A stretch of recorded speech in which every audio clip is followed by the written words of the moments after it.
Welcome to the Slop Farm. Enjoy the video. You start by opening the workbook and immediately switching to Page Layout View. This reveals headers and footers where the word page often appears. Once visible, click inside the header area to activate header and footer tools. This matters because Excel uses separate header/footer fields for printed output. Make sure to save a backup copy before editing so you can revert if needed. This simple precaution prevents lost work and keeps you confident when removing or editing header text. Once the header area is active, look for an page code or any literal page wording and select it. That code inserts dynamic page numbers during printing. Press Delete to remove the code or text, and then tidy up any extra separators or spaces so nothing prints unexpectedly.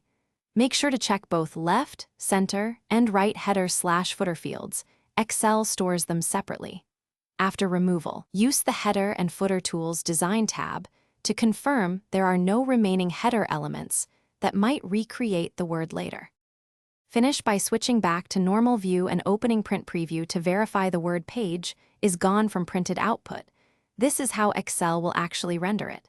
If you still see it, check other worksheets and open Page Setup Header/Footer to ensure each sheet is cleared. Also, inspect for automation. Named ranges, custom views, or small VBA macros can reinsert text. If that happens, remove or edit the macro. Then recheck Print Preview to confirm everything is clean. Thanks for watching.